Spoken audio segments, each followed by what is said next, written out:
Well, today the big event is, of course, the speech from the leader of the Labour Party, Sir Keir Starmer, taking to the stage later today, where he will really be trying to emphasise that this is a government in waiting. That has been the theme of the last few days here in Liverpool, and I have to say, speaking to delegates around the floor here, they do genuinely believe it. This is a party that fell down to its lowest seat share since 1935, only 3 years ago. And yet, looking at the markets today, looking at the polls today, this is a very buoyant party. This is a party that sees itself getting into number 10 in just 2 years' time. And potentially driving that forward is Sir Keir Starmer's embrace of some words from Tony Blair. Yes, a little bit later today in his speech, Sir Keir Starmer is expected to directly quote the former Labour Prime Minister, someone who'd been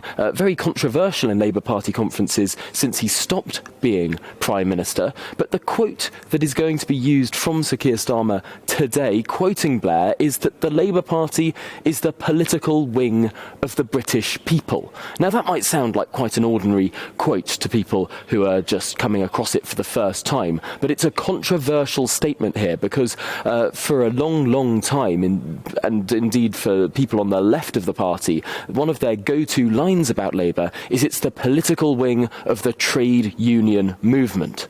By saying that this is a party that's a political wing of the British people, that seemed to be driving a wedge between the party and the more radical trade union movement. Again, another pitch for the centre ground, and that's what we have been seeing time and time again in these speeches at this conference.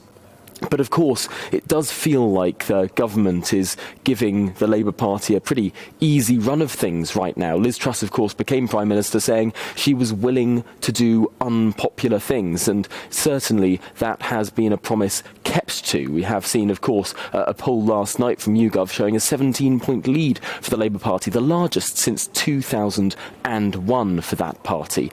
However, I suppose it's only fair to say that back in 1981, Margaret Thatcher was 15 points behind the Labour Party and then went to a historically large victory only 2.5 years later. So things can change quickly in politics, but as things stand, this Labour Party is feeling very, very confident.